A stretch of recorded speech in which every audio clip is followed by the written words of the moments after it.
Hello and welcome to Piano Tech Radio Hour, the weekly bridge to the future of the piano tech community. I'm David Anderson. And I'm Ethan Janney. And we're here to ask great questions, and then we'll shut up and listen to some of the authorities, experts, and most outstanding personalities in our little world of pianos. So, put on your best set of headphones and let's get started.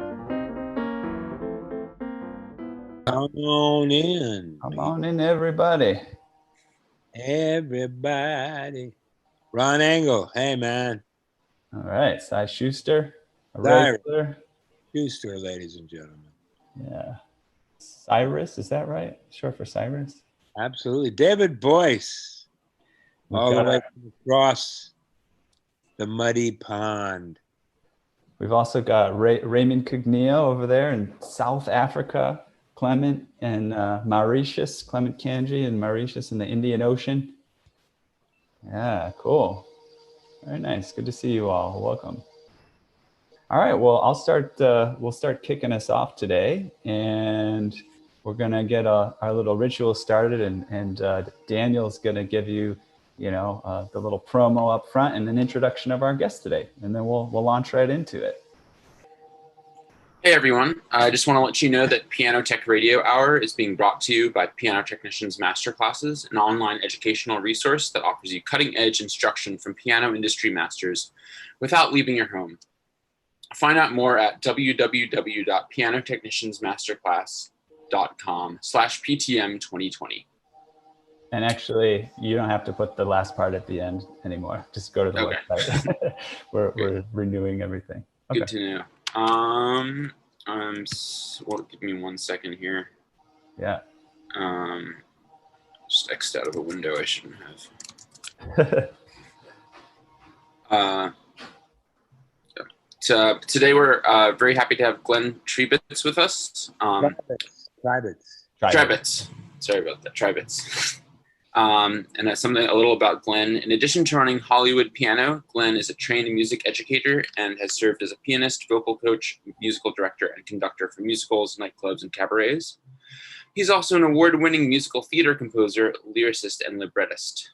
The media, colleagues, and other experts often call Glenn for his advice and information on all things pianos. His company, Hollywood Piano, has supplied pianos to major Hollywood movies and TV productions and has a rich history intertwined with the entertainment industry. Yeah, Glenn, welcome. It's very exciting. Thanks for having me. Well, yeah, thank you for being here. I don't know whether we'll talk a lot about the history of Hollywood Piano or, just your experience in the industry in general, but I know in kind of reviewing the website, that's a fun part of what Hollywood Piano has been all about, just kind of being part of the magic of the movies and stuff like that. Yeah, the company just happened to be at the right place at the right time. I'm the second owner of the company. The founding family, their father was in the construction business, and someone was constructing a music school, and during the process of the construction ran out of money.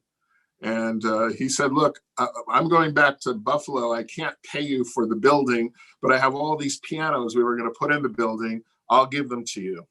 And so he had pianos everywhere, didn't know what to do with them.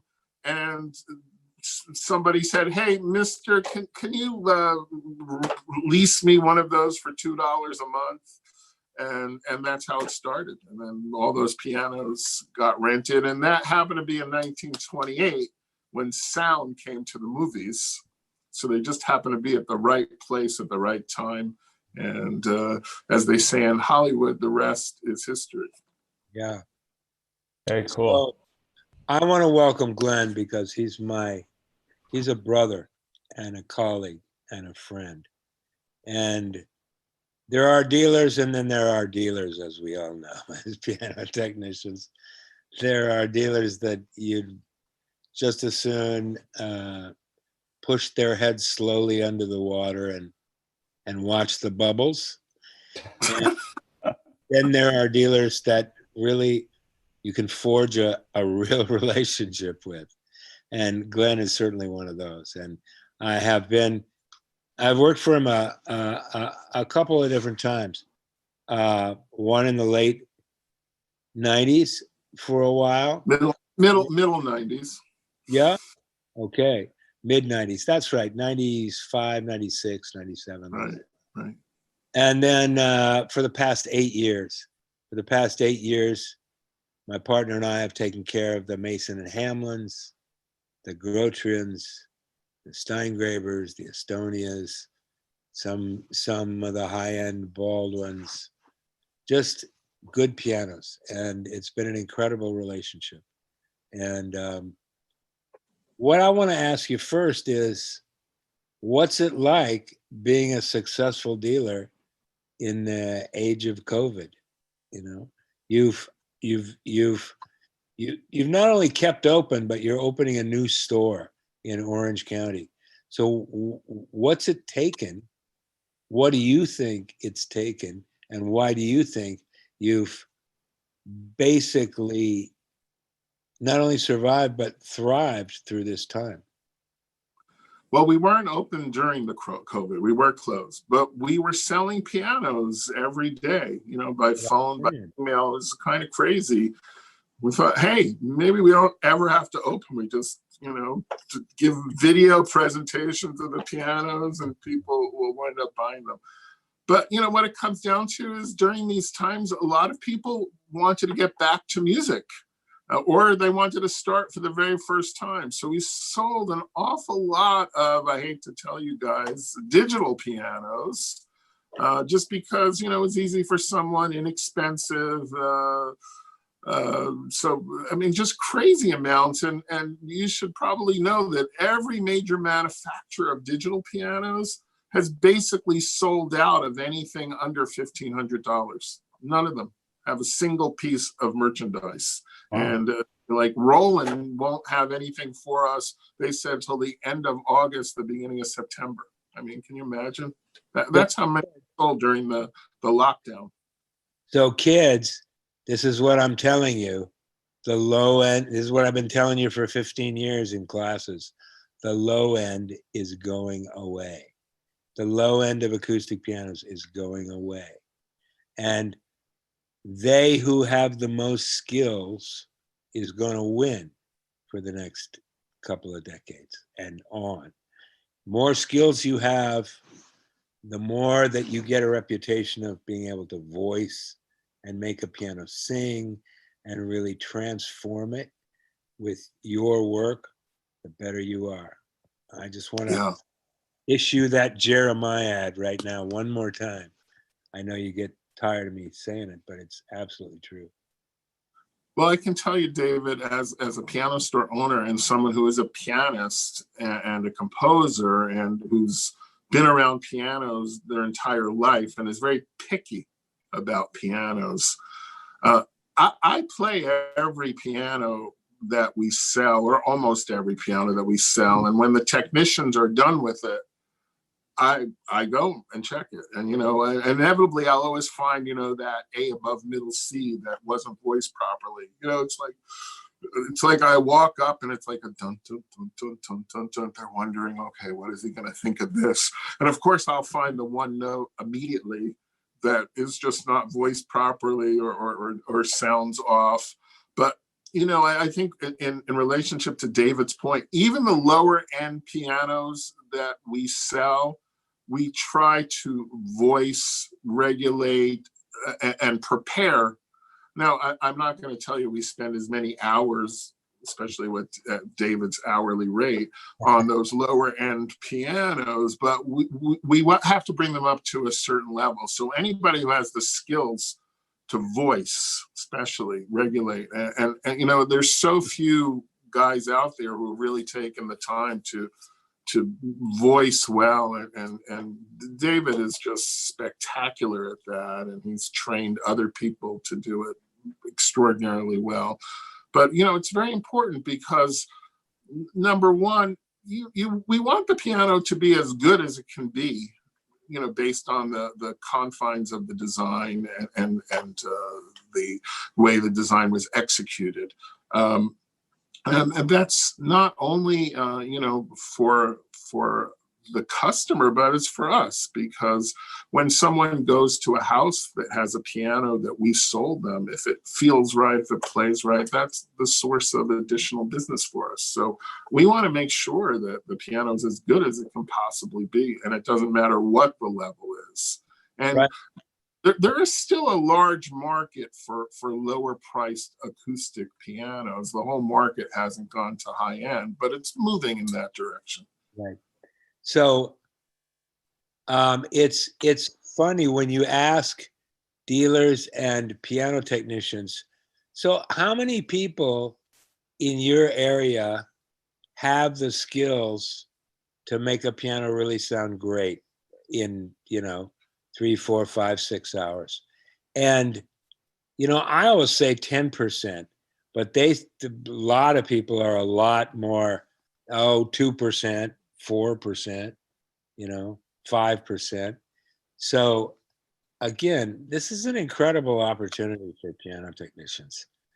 And you get more skills and you will insure yourself, I believe, a 6-figure income or whatever, especially if you're anywhere near colleges and in a relatively good sized city. It's just, it makes so much difference in a piano. I mean, at a certain point, I worked for another really great dealer in LA called David Abel Fine Pianos. And I remember it's happened many, many times at Glenn's stores too. Somebody will come in and go, yeah, it's really good, but there's just something about it that's, I don't know, it feels like it needs more. And call me up or my partner Nick up and say, hey, Trick, do your thing.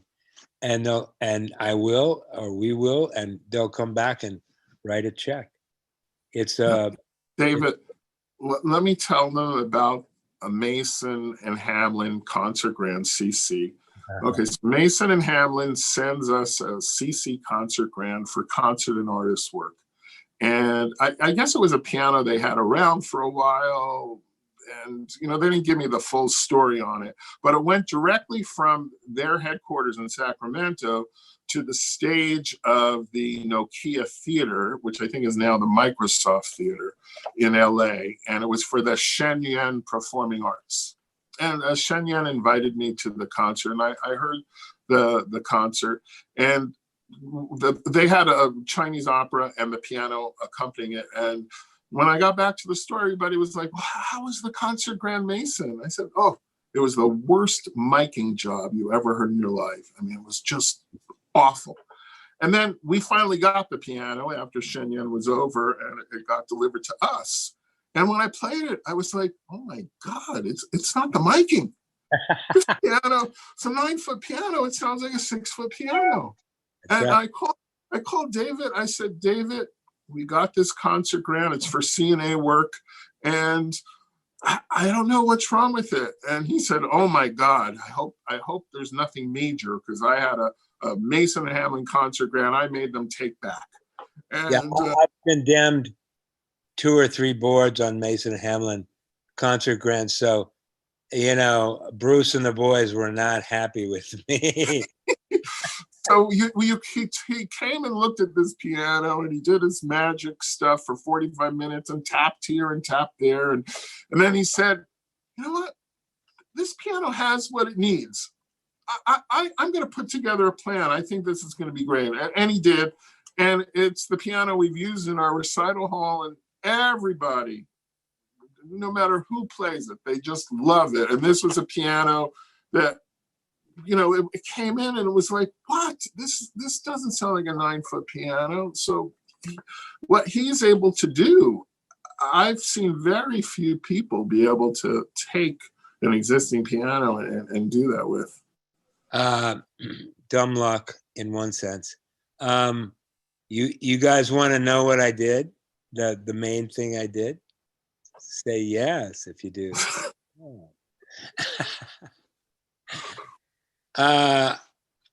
It was just, I set everything up. I set the blow distance was at like 42 millimeters or something. So I set the blow distance right. And I would pluck the strings and the strings just sang, man. The strings in top of octave 5 and 6 and 7 just sang. But in the piano, it just sounded terrible. I doused the lower from where the felt starts up to the staple with 3-to-1 thinner to lacquer. I just dosed them. I just soaked them. Came back the next day and it was like literally a magic wand had been waved over the piano. It got big and fundamental, and it was just the hammers were too light. Maybe the cores were too light. They're using bamboo cores, something. But it was I was a superhero for a relatively small move, but it worked great. And I've done that since then on many pianos and had a radical positive effect on them. And I found out that Steingraber and Grotrian and Michael Spreeman, when he makes Ravencroft's pianos, does that. They harden the lower part of the hammer and to get the biggest fundamental tone. Yeah, so it made a giant difference. Yeah. So tell us what it's like to go to the Steingraber factory. Oh, wow. And Udo Steingraber.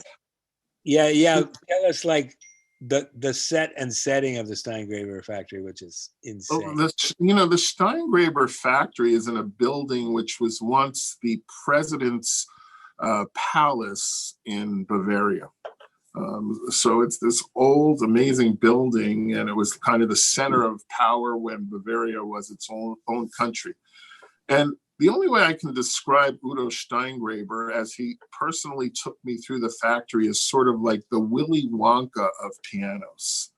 I mean, he's kind of giddy as he gets to each area explaining what they do. And I've never seen anybody as passionate and particular about all of the elements that go into the piano. I've never seen anybody take pieces and listen to them for sound. So, for example, he'll take a leg and they'll be hitting it with the mallet to hear what kind of sound the leg makes. So the lid prop, what kind of sound does the lid prop make? They'll get the complete action stack from Renner, and they'll go through, they'll take off all the hammers and hit all the hammer shanks with a mallet to hear the sound. If the sound is not right, they're changing out those shanks. Even the plate. They're hitting the plate with a mallet, and if it doesn't sound right, they're welding in certain areas to change the characteristic. Man, it's just unbelievable what they do, and scrutinize every element, every part. Just unbelievable. And they, when I went there also, David, I selected 2 pianos that were in production. And they were both magical. One of them I played as it was being built, and it actually moved me to the point of being choked up. I never had that experience before. Man, Steingraber pianos are unique. I believe you can, when you prepare them properly and precisely. And I've learned so much from the man that used to be their head concert tech. His name is Alex Kirsten. And now he's the head of production in the factory. He's only like 37 or 38. He's a genius piano technician. And he taught me so much. Just hanging around him, just watching him do stuff, taught me so much.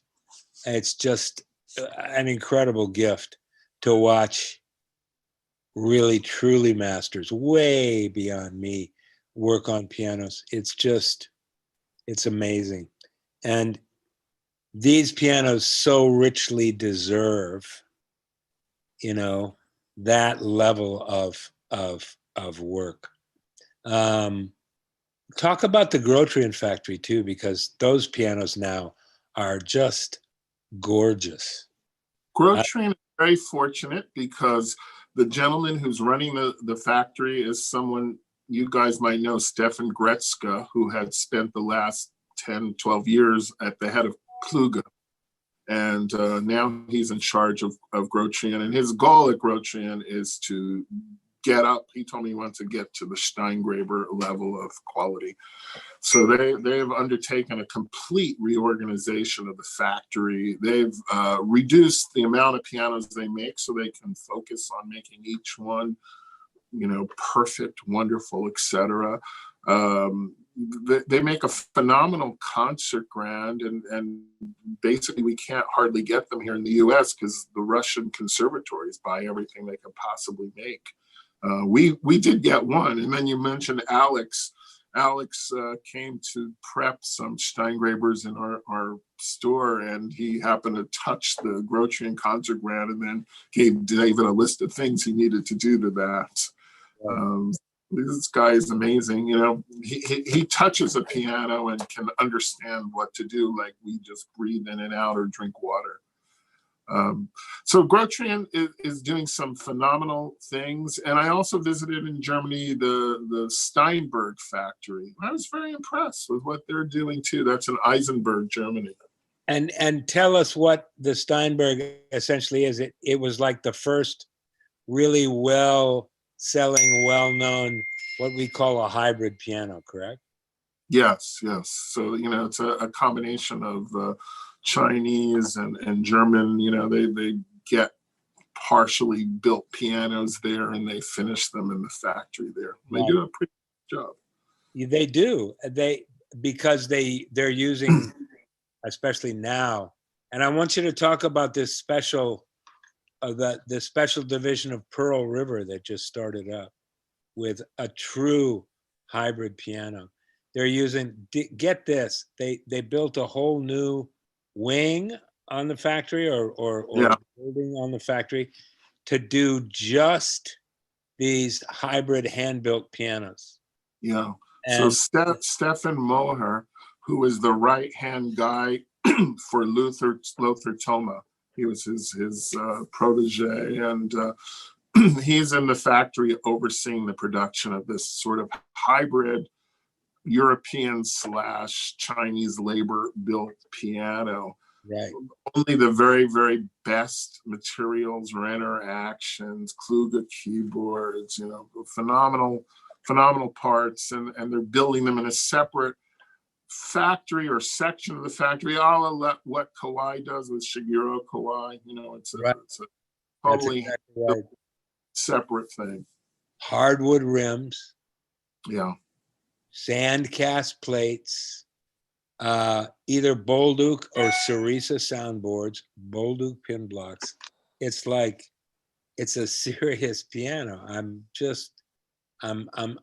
thrilled that the build quality is rising and rising and rising, because China is the epicenter of pianos now. You can, Well, David, you know, China sells, first of all, more pianos are made in China than the rest of the world combined. More pianos are sold in China than the rest of the world combined.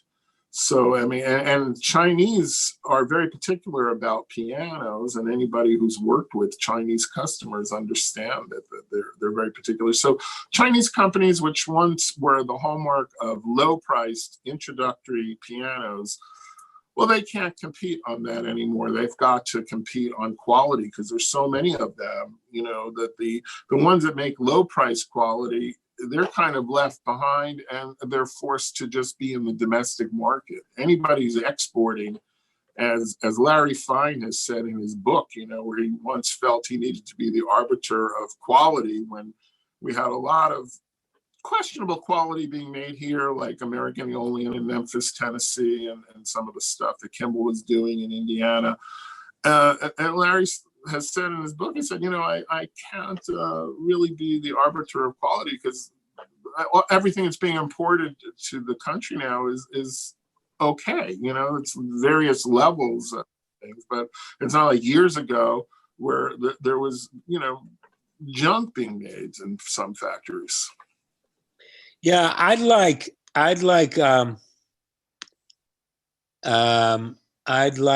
Ethan, if you could look at some of the questions and see Oh, if perfect. I was just about to cut it, and I was like, okay, so David's has something to say now. I have to wait to go to the questions. That's perfect. great minds running the same We're gonna gutter. jump. We're gonna jump back a little bit. I think, you know, some answers were tossed around in the chat, but just to check back in, because I think it was important to people. A bunch of people got what you did to that piano, but somebody, you know, Carl specifically asked you to explain what you meant by soaked. The entire hammer, including the crown. No. Only up to the staple. From the beginning of the felt up to the staple. So the bottom half, essentially, of the piano. And soaked means ding, ding, ding, ding, ding, you know, just kept the dropper there until it was completely soaked. And you have to do it way down because it wicks up. Yeah, I experimented with the first one, and I kind of put too much on it. It wicked above the staple. So then I started it further down, and it wicked right up to that line, to that kind of 9 o'clock line, and it was super successful. And you use for application in that situation, you use a brush, or do you use like a No, I used a dropper. dropper? Okay. Yeah. Cool. Well, hopefully that was sufficiently answered. And the 3-to-1 was the ratio. I'm pretty sure you said that. People That's right. Very thick and heavy. Yes, a lot of lacquer. A comment here from Jürgen Goring. Jürgen, hi. Jürgen's here. Yeah. Welcome, Jürgen. I think he's agreed to join us on a future episode. We're working out the details, but but he said Steingraber's 200th anniversary bash this year had to be canceled due to COVID. That's So right. sad. Moving on to William Magnuson said, what's going on with Schimmel? Do we have any input on that question? That's a good question, actually. They're owned by the Pearl River Company, and they're still making pianos as good as they ever did. And from what I'm told from the Pearl River people, they can't make enough to supply the Chinese market. I'm talking about the German-built ones. There's such a demand, they cannot make enough. So that's a fascinating question. Schimmel completely redid everything, a lot of things, let's say. I want to say 6 to 8 years ago, and they completely revamped the concert series. And I played a new Schimmel, I think 4 years ago, and I was not a big fan of Schimmel pianos. Though that was a piano pre-upgrade that just really sounded like two different pianos. Like you'd be playing along or tuning along in the bottom, and then you'd reach the capo section, and it would literally sound like the piano jumped 10 feet away from you. It was a weird, you know, audio kind of illusion. And, you know, there was some action issues and some build quality issues. But now, man, I'll tell you, I spent 2 days with a new 7-foot Schimmel concert about a year and a half ago, just a regular 2-day service where you repin the shank flanges and do all this stuff. And man, it turned out like a recording piano, man. It sounded awesome. So the build quality and the quality of the pianos that are being made today is the best ever. Wouldn't you say that, Ethan and Glenn? Yeah. I think everybody has to focus on quality. And, you know, the competition is fierce, especially among German builders, because all of them have a new life since China has come alive. Right. All these companies that were teeter-tottering on the edge of bankruptcy or insolvency, they all have a new life because there's such a large market for hand-built pianos in China. That's right. And the Chinese piano playing public, especially the ones that buy good pianos, are hurting for good technicians. They're like desperate for good technicians. There's not enough technicians there that know how to really, voice and do the high end, last 5-10% that make a piano sing. There's a super shortage of those people. So it's a fascinating market, man. It's a fascinating market, and I suggest you lose all your judgments and whatever, whether they're nationalist based on 10-year-old information that these Chinese Yeah. it's you gotta come into the present day. I'll tell you what, the handful of Baldwin pianos, good big grands that I've prepared at Glenn's are surprisingly good pianos.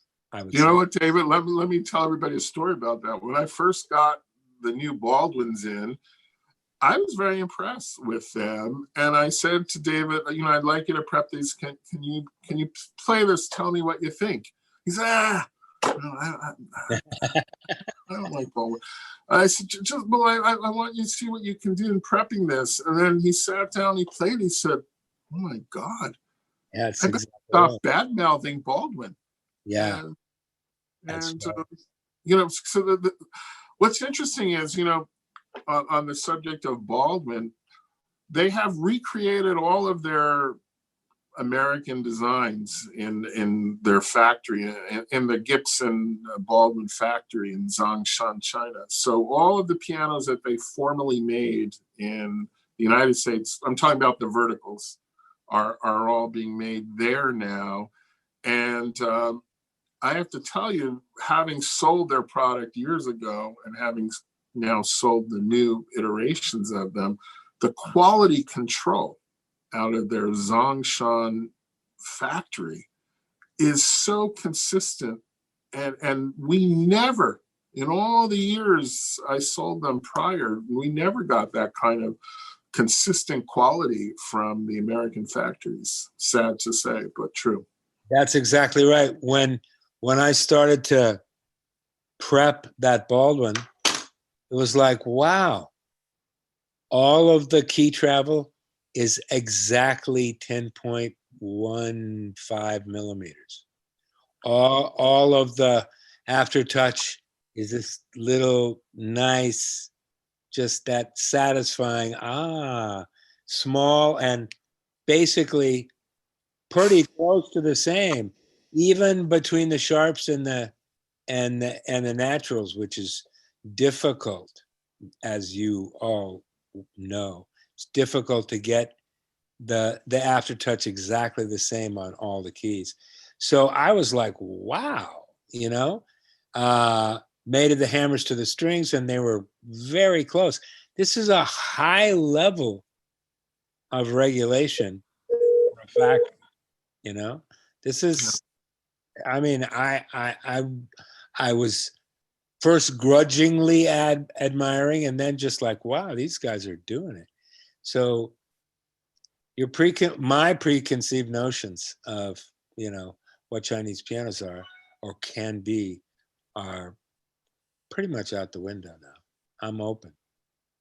I got a couple of follow-ups here, and somebody asked why in the chat there. I think it was at the moment we were talking about why they're doing so well manufacturing the Chinese pianos. I've only been to Hong Kong. I don't know a lot about China, but I feel a sense of that habit and structure is a very ingrained in the culture and the manufacturing processes there. And also this sort of continuous improvement, these minor improvements that just compound and compound and compound. And I feel like I'm intuiting this, and then I'm going to follow up with some questions. But, if you can start from making the lower end pianos, and send them over to the US, but if you do still have a continuous method of improvement where just by little bit, 1% improvements, little by little by little, those things just get better and better. That's my intuition.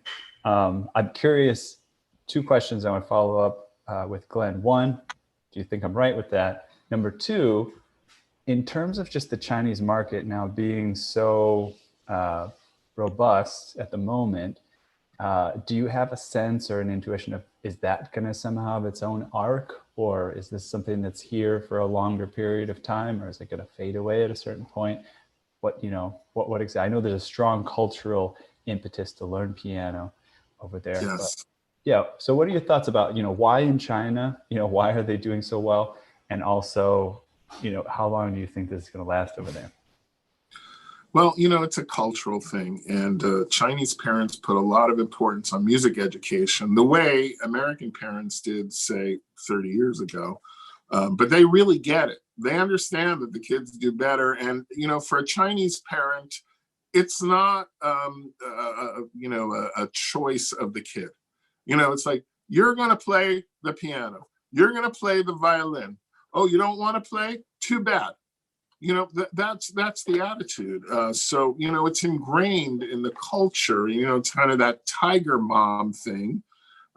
Hey, the fact of the matter is, without Chinese/Asian customers in the United States, the American piano industry would be, as far as retailers, the American piano industry would be in terrible shape, because a good portion of the pianos that are being sold in the United States are being sold to Asian clients. And in cities where there aren't a lot of Asians, there aren't a lot of piano sellers. That's right. That's an interesting thing to think about. Yeah. So I think the short answer is China's going to be the nexus of pianos for a while, for a long time. It's the population, it's the numbers, you have there are more people learning piano in China, than have probably learned piano here in the last 10 years. And that's just on an annual basis. I think it's more than that. I think the stat I heard a couple of years ago was there was something like 42 million people that were registered with some kind of certificate-based program that were registered piano students. So double that, and that's probably the number of piano students in the 80 to 100 million. Yeah. And but these people love the piano. They're crazy about the piano. If you go to Shanghai, there's a street with nothing but piano stores for like 6 blocks. Wow. Right? Like 50 whatever street in Manhattan used to be. We never had anything like this. Well, 54th Street in Manhattan had only like Sam Ash and Manny's and all those stores. But here, I'm talking about like 6 blocks of piano stores. Wow. That's incredible. Yeah. Somebody had a follow-up to what I said about, the advantages of China. And of course, the one that none of us mentioned is that the labor is less expensive there. And so I guess if your resources go a longer way, then you can make them go longer. Yeah, the problem for China is their cost of labor is not what it was. It's gone up. So they can't compete at the lowest end. Actually, the cost of labor in Indonesia is way lower than it is in China. And I think, that's why Samick, Kawai, and Yamaha manufacture things there. They can do it even cheaper. But, as you know, Indonesians are a very humid climate. So I had visited that Indonesian factory of Samick, and they had at one time, terrible air control. So they couldn't control the humidity very well. And I remember the first time I visited the Pearl River factory 25 years ago, they had terrible air control. Now the whole thing is hermetically sealed, and they really control the moisture going in and out of the building, much in the same way the Japanese companies do. Yeah. Yep. It really is. Everything has, their learning curve and their quality curve has gone pretty much straight up, in my view over the last 10 years because they've made a lot of money selling pianos, and they can put it back into the R&D and the build. But, you know, David, getting back to your point, you know, what's important to a piano dealer for the relationship with a piano technician, the more skills that a piano technician has, the more valuable they are to us, because, you know, a lot of people can tune the piano. Some people can tune and repair, but, you know, there's that other level of almost like artistry when it comes to preparing a piano. And so if you have those skills for voicing, regulation, and can transform a piano, you become way more valuable to a piano seller, because you can take this piano and make it better for our clients or make it more sellable. That's right. That's exactly right. And that's kind of, I stand on that every time I teach a class. I talk about that, and it's super important, and it's super important for all my beloved brothers and sisters here to really hear. You know, doesn't matter how old you are, doesn't matter anything. If you want to acquire better skills, better voicing skills, better diagnostic skills, more precise, intuitive regulation and tuning skills, man, the world is open to you right now. Our little community is, if you can do that, then you know, you got an open path to making great money and having an artisanal life in pianos. Really, it's cool.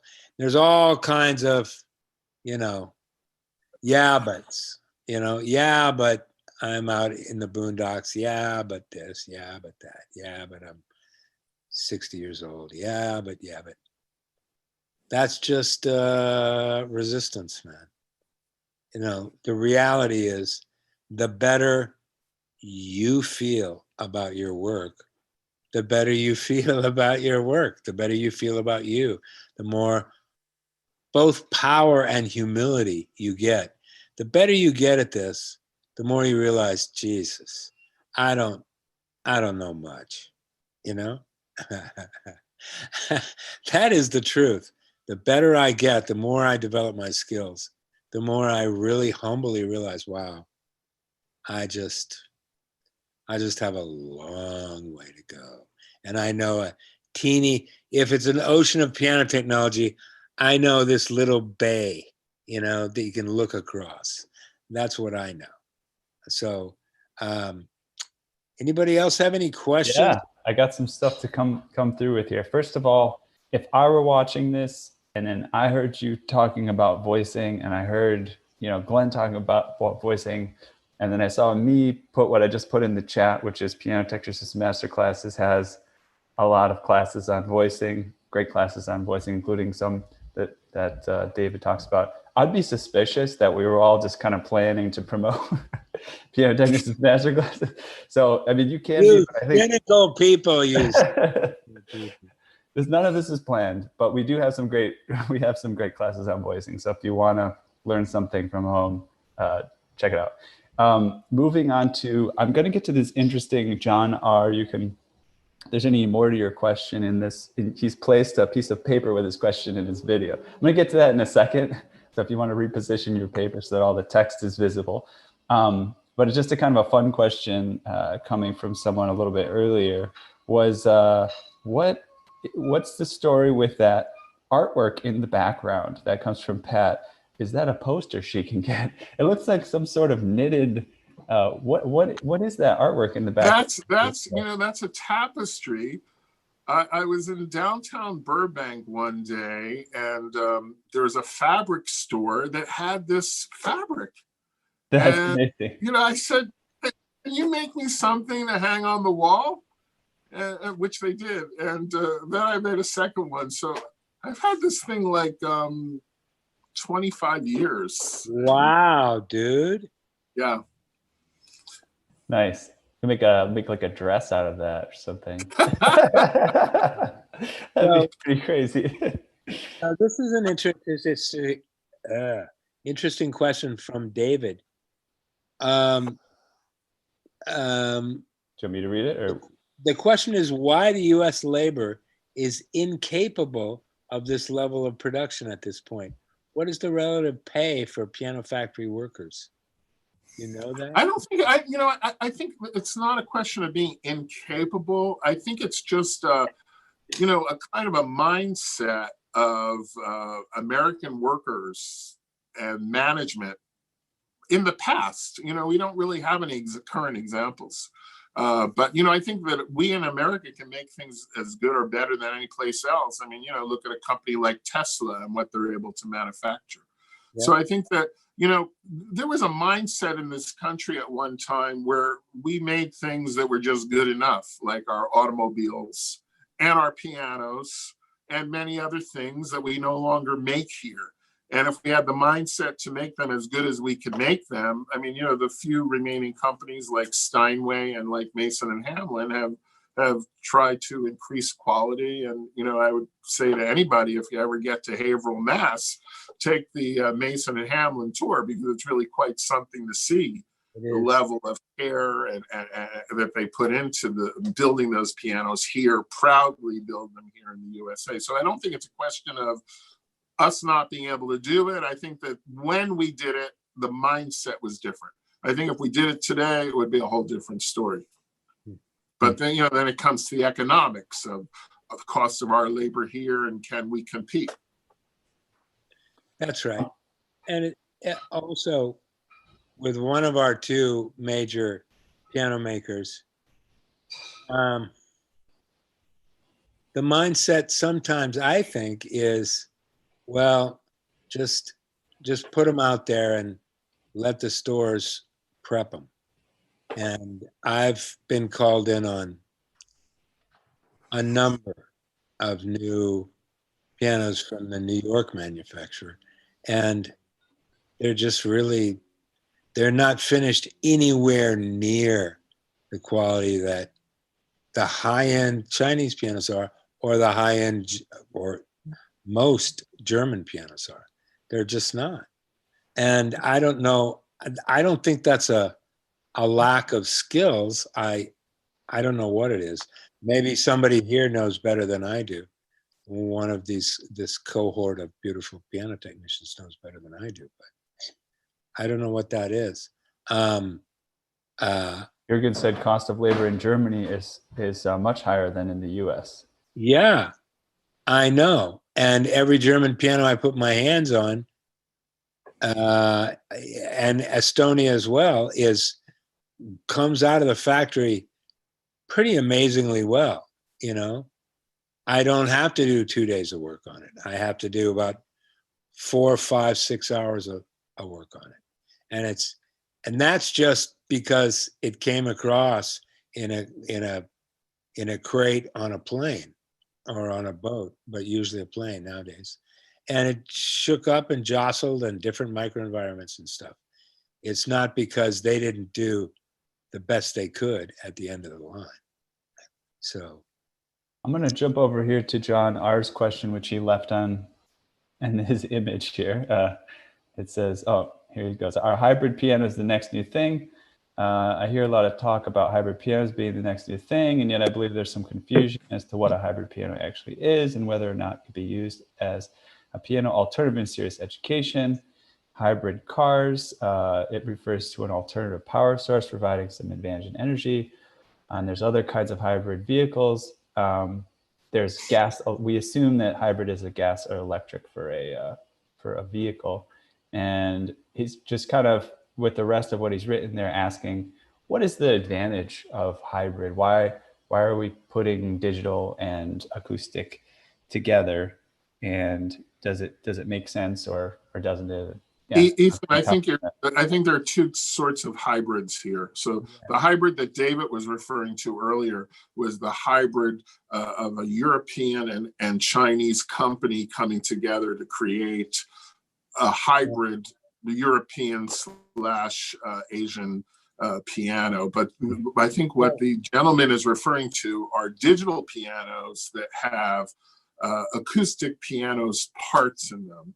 And when it comes to a digital piano with acoustic piano parts, a lot of that, in my opinion, is marketing. Because, you know, if you're going to have a digital piano and you're going to put a real wood action in it, you're going to have all the issues that are associated with real wood actions: expansion, contraction, things swelling up. I mean, you know, why are we going to take a 21st century high-tech item and shove a 300-year-old technology in it? It doesn't make sense to me. It's strictly for marketing. But yeah, there's a lot of them out there that are combining quote unquote real acoustic piano actions in a digital piano. And some companies are putting actual soundboards. But we know that speakers are capable of doing almost anything if engineered properly. And actions that are engineered properly don't necessarily, and for a digital piano, don't have to be wood or replications of what has been in an acoustic piano. But it seems to be a kind of a trend out there among digital piano makers these days. That's what when Yamaha and Kawai talk about a hybrid piano, that's the hybrid piano that I'm talking about. I mean, that's not the kind of hybrid piano I'm talking about. Have any of you ever played a Fondrick and Sons grand piano? Yeah, that was the original kind of hybrid piano. Darrow gave a manufacturer that he trusted very detailed instructions for a hardwood rim bent on a rim bender, a sandcast plate, and then they supplied a Bolduc pin block, Bolduc soundboard, Renner action parts, Ronson hammers, you know, truly a hybrid between US, European, and Chinese parts. And the reason Darrow could sell a 7-foot awesome sounding piano, I maintain about 4 of them, for under $30,000. That's the reason, because he can sell an original hand-built feeling sounding awesome piano for a lot less and have it be rugged and solid and beautiful, you know? I'm realizing this interesting kind of factor that maybe people don't often think about. I have a friend who makes custom hollow body electric guitars. Maybe we'll have him on for, you know, maybe an interesting mix it up. But, you know, it's people come to him for his guitars in particular because he made them. And I think there's probably something to be said for, you know, each artist might have an instrument that works best for them through a particular manufacturer. And I think we've also talked about, not in this setting, but maybe others in conversations with David and I, you know, different customers work well with different piano technicians. You know, they like a different sound for their piano. Someone likes the David Anderson sound, somebody likes the Carl Lieberman sound, you know, and I think it's an interesting way to think about all of this, you know, that there's not like a best piano manufacturer in the world, but there's multiple great piano manufacturers who produce different, you know, different nuanced sounds that may be appropriate in different situations. Yeah, I have many clients that love the sound of Baldwins. They have a Baldwin, they love it, and I get it. It's a different tonal world. There's clients that I have that will not. They own a Bosendorfer. They don't like to play pianos besides Bosendorfers. It's just every head is a planet, man. Every head is a completely subjective tonal universe. And, you know, hey, let 100 pianos bloom, or let 1,000 flowers bloom, or whatever the phrase is. That's part of the beauty of being a piano technician, that you can take that essential voice of an instrument and just maximize the efficiency of it until it sings and blooms, and yeah, you know, that's the beauty. And if it's a good piano, you can make it do that. So we're going to be wrapping up here pretty soon, about 5 minutes. But one thing I want to call back, because we're gonna start releasing this. I don't think I mentioned it in the show here, but we're gonna start releasing this as a podcast at some point in the future, so you can listen to it in your car when you're driving around, and hopefully when you get back to work. So those that were listening, the sort of artwork behind Glenn is sort of a tapestry kind of piano pattern of fabric, with like lots of pianos thrown in. So you can try to find the video if you're just listening to this. And just a few interesting comments that have come in the chat here. Rick Overton is here with us today too. So thanks for being here with us. Hey, Rick. Hey, Rick. Hey. He's made some interesting comments. He said from Google, in 2018, manufacturing labor costs in China were estimated to be $5.50 per hour. This is compared to an estimated $4.45 US dollars per hour in Mexico and $2.73 US dollars in Vietnam. So it's just interesting, like giving us a perspective that there certainly are cheaper places to make things than China. David Lahedahal, I'm not pronouncing that right. I'm not going to try right now. Hybrid pianos are great for public schools, especially practice rooms, right around solo and ensemble time. Still like full acoustic for the main music rooms. And let's see if there are those hybrid pianos also have full headphone setups, so you can have 10 in a room banging away, and it's cool. Yeah. So I would say we can start to wind down a little bit. I'm just curious if I don't know if Glenn, thank you so much for being here. It's been a pleasure. You've got a lot of great information, and we appreciate you sharing it with us. And I think your passion for fine piano is really shining through in this episode, and the depth and breadth of your knowledge. It's really great to have you with us. So we thank you for making the time. You're out there in the warehouse today, right? You said? Well, I decided I'd come into the office first and then go to the warehouse because I don't want to be interrupted with questions and noise and stuff. So Okay. Cool. Well, thank you for taking time away from your warehouse time, which sounds fun, maybe. Well, we're moving that warehouse, so we're in the process of liquidation there. All right.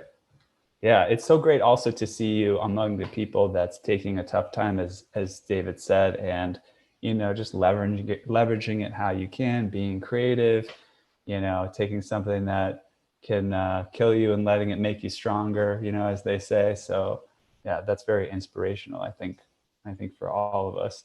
And I'm just curious if you have any parting words or thoughts for the folks with us today. Well, what I'd like to say is, there's a symbiotic relationship with piano sellers and piano musicians. So sometimes we look at it as sort of antagonistic, but it should be, we're all in this very small piano community together, and we've all got to work together, support piano playing and pianos and quality pianos and quality piano preparation, and whatever local community you're in, just foster those relationships with your local piano company, and understand that we're in this thing together. We're all part of the same thing.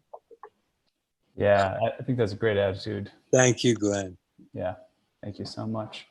All right. Well, we've put some links in the chat if people are interested in signing up. We've got an opportunity for you to support this project, Piano Tech Radio Hour, for just about $2 an episode. We'll give you extra perks. Make sure you get the logins before anyone else, and you don't have to go through some registration process. We put all the recordings for you available, so you can go back and you can check things out and review them. And that helps support, the team of people that we've got working behind the scenes. We've got Pooja, we've got Tal, we've got Ian, we've got Nikolai, we've got Daniel, we've got Sarah, we've got Pat, and we're putting together a podcast for you behind the scenes as well. So thank you to anyone who's signing up for that $8 a month. It really helps us support this project.